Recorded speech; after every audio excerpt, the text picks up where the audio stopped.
What is the fantasy football fallout of the big trade between the Broncos and Seahawks that sends Russell Wilson as the quarterback to Denver?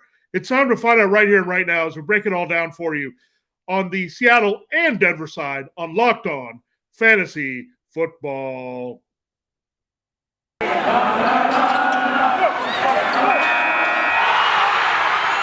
are Locked On Fantasy, your daily NFL fantasy podcast. Part of the Locked On Podcast Network, your team every day.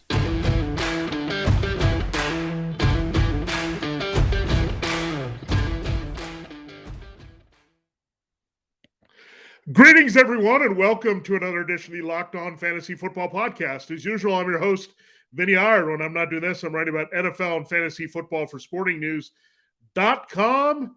We thought there could be a big move here on Tuesday, and we saved our show a little bit to hold out a little bit to find out if a certain quarterback that has won one Super Bowl would be on the move to Denver. And we found out it's not Aaron Rodgers. He's going back to Green Bay on a ridiculous $200 million reported contract over 4 years.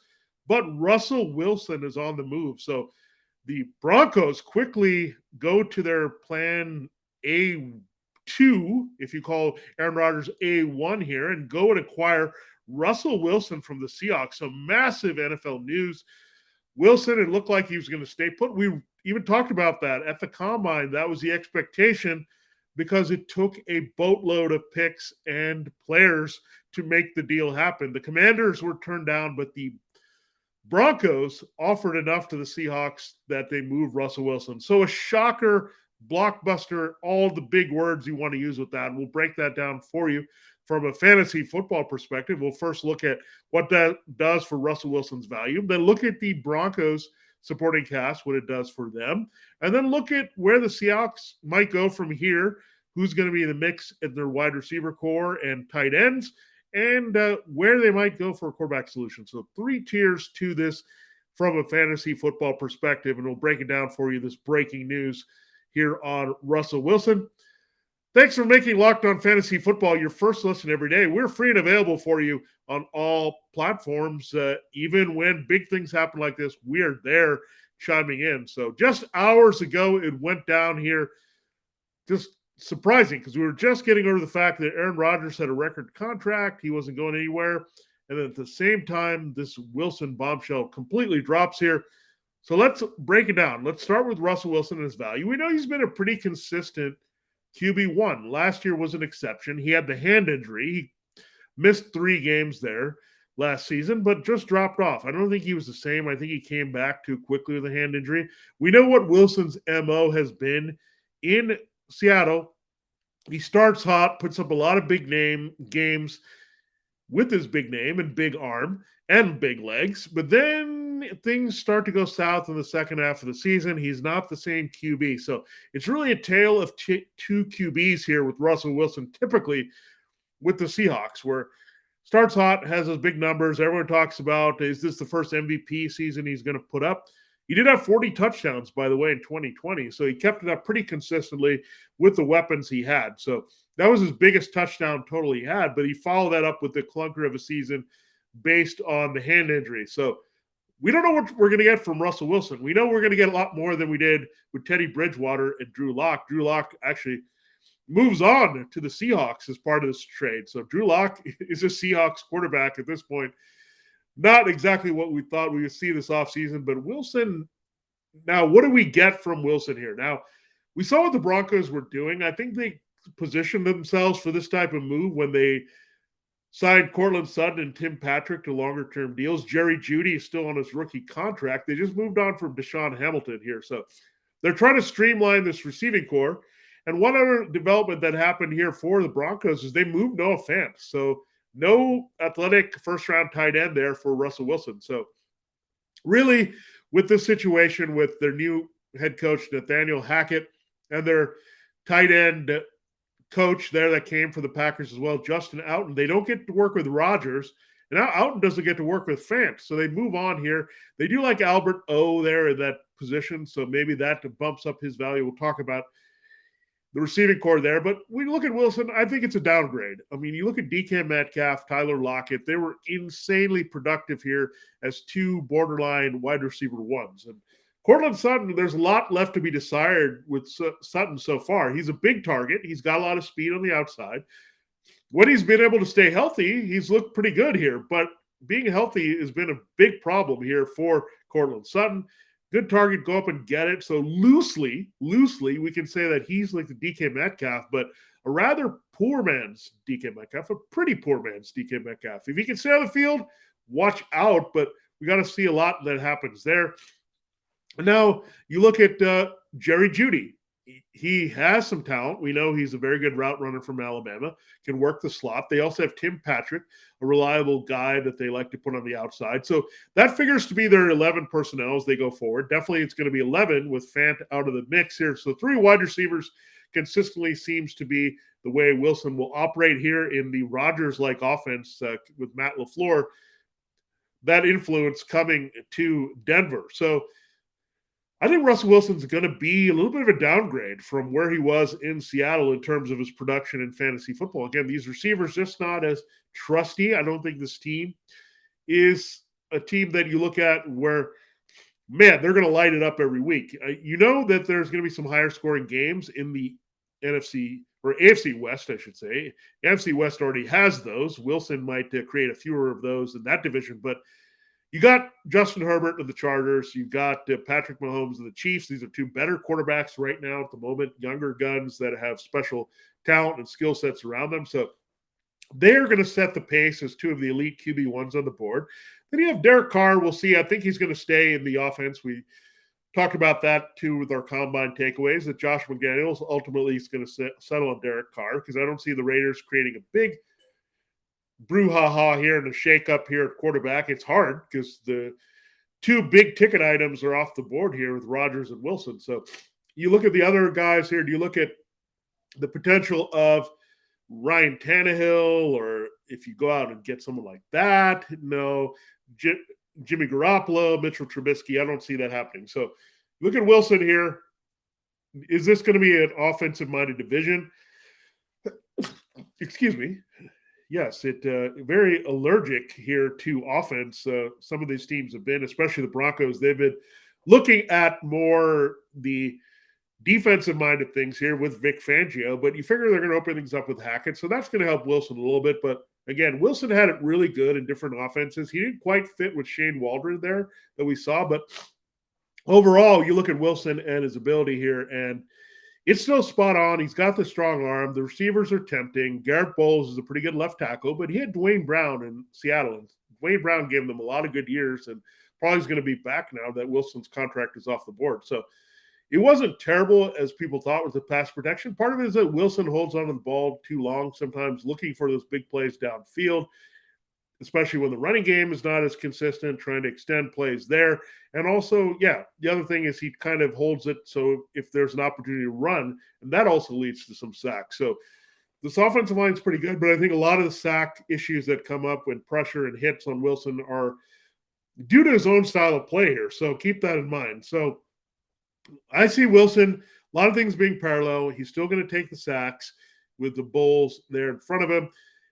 And you're also going to have the same type of big play push here, but can Sutton and Judy consistently be around health-wise to make those big plays? That's a big question. So we'll talk about them and their value in our second segment. But to me, this is a downgrade. I think Russell Wilson drops into the lower tier QB1s at best here. He could be a borderline QB1, just the way the quarterback landscape is. A lot of quarterbacks that are on the rise that figure to be upgraded. We know Joe Burrow, Justin Herbert have burst on the scene for big scoring here. Mahomes and Josh Allen and Lamar Jackson, these guys are all here to stay. So really getting squeezed there when you look at other people, Aaron Rodgers, and we did lose Tom Brady out of the mix. But again, Wilson to me is going to be a borderline bottom of the realm QB1 here in this move here to the Broncos. And 33 years old, he's not old. He's not too young, however.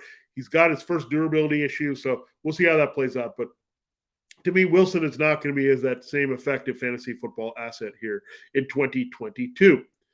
All right, we'll talk about what this means for Judy and Sutton and Patrick now in this offense, and then we'll talk about Fant and Metcalf and Lockett in our final segment and where the Seahawks might go at quarterback.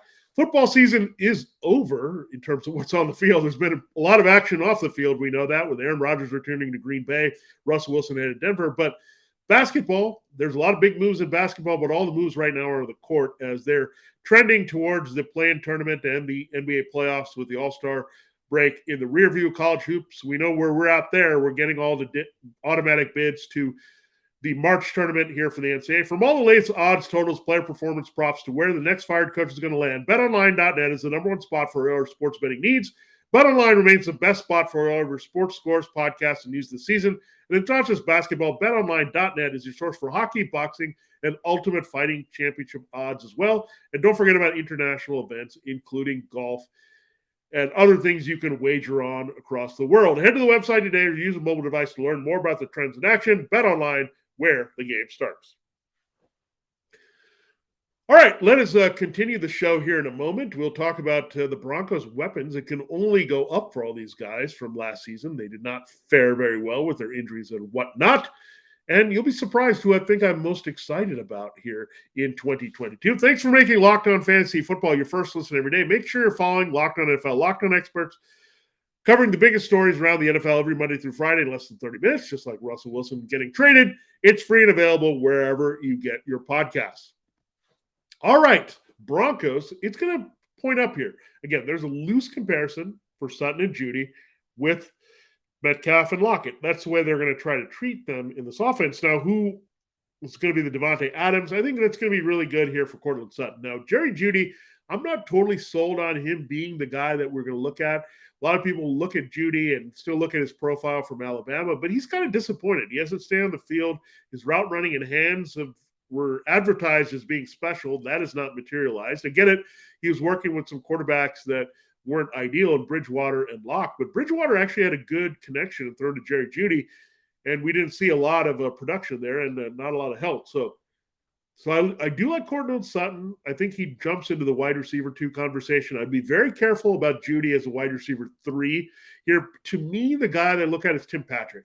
This guy's been underrated. He's the guy that you can count on in this Broncos offense quite a bit here. And there's no more option here of Noah Fant, so that's going to help Tim Patrick because he's a possession guy, athletic on the outside, can scheme himself open. You know the attention is going to go on Sutton with his size and speed on the perimeter. And Judy, again, still working through it a little bit. Patrick has been more settled in this offense. I think there was a big reason why they kept him because they feel like he's the glue type of receiver here. So would not be surprised if Tim Patrick's the breakout. I would not be surprised if he's the more appealing wide receiver 2 than Sutton at this point. So something to watch there. Losing Hamilton, they're not going to continue with him. He had a major knee injury.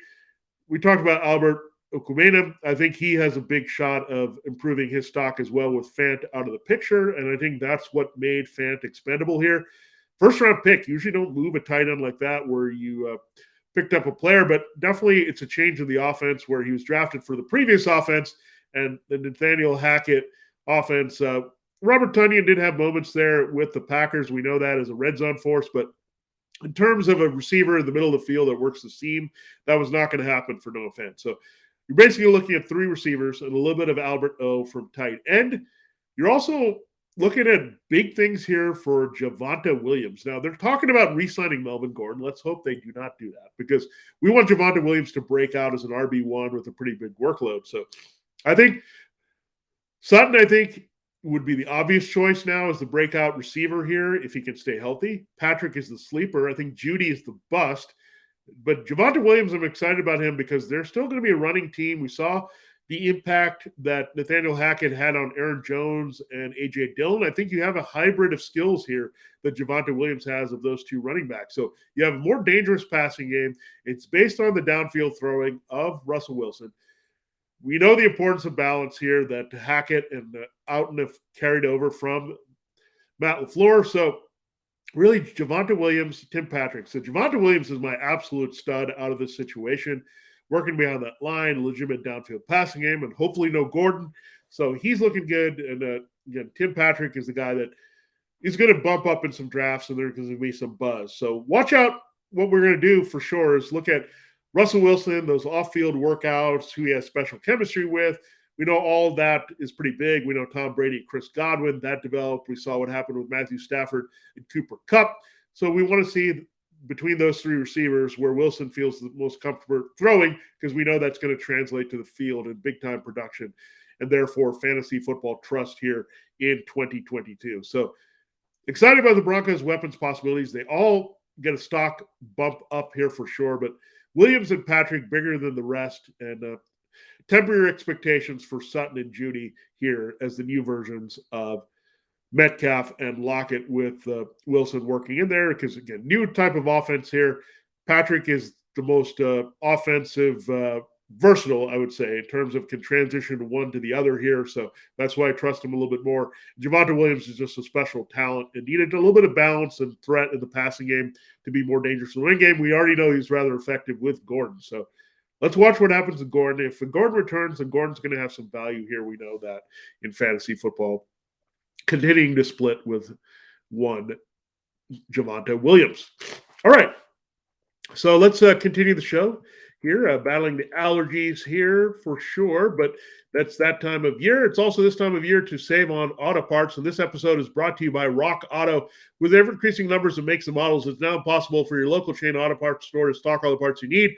Why endure often pointless or seemingly intimidating questioning and wait while the person behind the counter orders the parts on their computer, choosing the only brand their warehouse happens to carry? You have computers with access to rockauto.com at home and in your pocket. Save time and money while using Rock Auto. Why choose to spend 30, 50, even 100% more for the same parts from a chain store car dealership? Rock Auto is a family business serving do-it-yourselfers for 20 years. Rock Auto prices are also reliably low for every customer. They have everything you could need: brake parts, tail lamps, motor oil, and even new carpet. Go explore their easy-to-use website today to find the solution to your auto parts needs. Go to rockauto.com right now and see all the parts available for your car or truck. Right Locked On in there. How did you hear about us box, so they know that we sent you. Amazing selection, reliably low prices, all the parts your car will ever need. Find them at rockauto.com. All right, it's time to close our show, our special breakdown of the Russell Wilson trade here. So we talked about Wilson having a bit of a downgrade. The Broncos offensive skill players having an upgrade.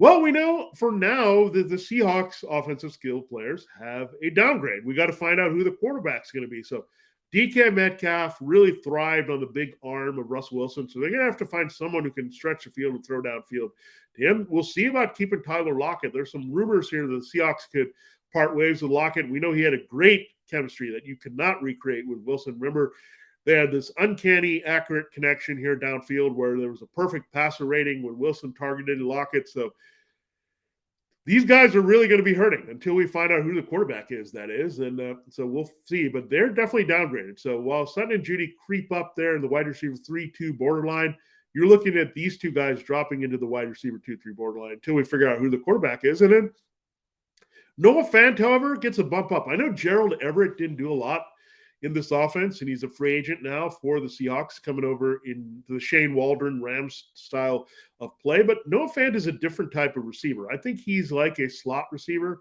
your number 3 guy, and that's going to be good. Remember, we want our receivers, whether they're wide receivers and tight ends, to be in the top 3 of their team's targets. So Fant really gets a bump up. He was kind of underused and poorly used. They had concerns about Albert O there. Just didn't want to unleash him as a down-the-seam weapon, seemingly. So I think this says something that they traded him and they want him to see if he can do better with a change of scenery. I really like Noah Fant. I actually talked to him at the Super Bowl, and he was excited about being in the Justin Outen offense there because he was tight end friendly. But now I think he steps into a much better situation because wherever the Seahawks go quarterback now, without Wilson, it's going to be either veteran Bridge, who's going to rely on the tight end, and what if Drew Lock starts? Then there's some chemistry developing there between Lock and Fant that's established here from there. So keep that in mind. Lock is the fallback plan here as the Bridge quarterback, you would think. Then if they use a first-round pick on a quarterback, presumably 9 overall, they were going to pick 10th, but that move with the Jamal Adams trade moved number 10. So they actually are picking better than they would have if they've kept that pick. So that's the perfect wheelhouse, folks. If the Panthers go offensive line, the Seahawks will have their pick of these quarterbacks. So Malik Willis, what do we know about Malik Willis? A little bit undersized, 6'1", a little bit of slight of frame, but thickly built, big arm. can move a little bit. Who does that remind you of? Yeah, it's Russell Wilson. So they might have Russell Wilson for cheaper here in 2022. Now, some people say Willis is a bit raw, but you saw the combine. This kid can play out of Liberty. That's what they're probably eyeing. And it's easy to make that deal after the combine when you know you're pretty certain that you're going to hit a special quarterback the way that Wilson was here for them for many years to come. So really lines up well. Malik Willis comes in, then bump it all back up here for D.K. Metcalf, Tyler Lockett, Noah Fant, security blanket for a rookie. We love it all here in this offense. So really, everyone's focused on what Russell Wilson's going to do there in Denver, but I want to see the quarterback that comes to Seattle because, yeah, without Wilson's contract, that means they can keep Dwayne Brown at left tackle. They can upgrade the rest of their offensive line. They can do things to help their quarterback. We'll see about Chris Carson coming back from the injury, but you have Rashad Penny that they could re-sign now at a reasonable cost. So all kinds of things open up to help this quarterback, and Malik Willis may step into a beautiful situation. Was a little lukewarm about the Commanders or Broncos if he was traded there, but he goes to this version of the Seahawks team with still Brown, still Metcalf, still Lockett, and you get Fant in there. Yeah, there's a lot of upside here for Malik Willis. So I'm excited about what the Seahawks are going to do at quarterback. Let's hope they get it right. Look, if they go for Kenny Pickett or a Matt Corral or Desmond Ridder, all these guys are going to have a chance to succeed here as rookies. And again, Drew Lock, I'm not going to be as hot on. He's going to be that lower tier kind of plug-and-play matchup quarterback if he's got to be the bridge guy, but that's not a bad guy to have. A young, developmental, still backup, second-round pick that did work out in Denver, but could develop a little bit better in this offense here with Waldron, who's a very good quarterback coach and passing game guy that came over from Sean McVay's staff. So really looking forward to seeing what the Seahawks do now because they're loaded, folks. And again, you free up that money, free up some ability to do some things that they may not have done. You also have those extra draft picks now. You have 2 first-rounders. You didn't have any there with the Jamal Adams trade. You get 2 second-rounders out of this. So you get a first-rounder this year, you get a second-rounder this year, you get one next year. Seahawks are going to be looking good. And Willis, things could have been awesome here for him to hit the jackpot here if he lands in Seattle in the 2022 NFL Draft. So we had to break in and break this down for you. Again, we thought we might be talking about Aaron Rodgers, but we end up talking about Russell Wilson all the same here. So remember, we did do our series there looking at the biggest questions facing divisions. We did have the AFC West was our last division there that we broke down, and we know what the answer is for the Broncos at quarterback. It is Russell Wilson. So we'll continue with that series. Our next division will be the AFC South, unless there's more breaking news like Russell Wilson or another big-name quarterback or someone on the move that we'll get in for you here on Locked On Fantasy Football. So always advanced scouting mode. So thanks for making Locked On Fantasy Football your first listen every day. Now make your second listen Locked On NFL Draft. Speaking of draft, a lot of things might shake up here with the move for the Broncos. Ryan Tracy and former NFL cornerback Eric Crocker bring the NFL Draft to life every day with inside analysis on college football prospects and NFL front offices. Locked On NFL Draft, free and available wherever you get your podcasts like this show, Locked On Fantasy Football. For Locked On Fantasy Football, this is Vinnie Iyer with an instant reaction to the Russell Wilson news. See you tomorrow and have a great day. And we might be talking about AFC South. We might be talking another big trade.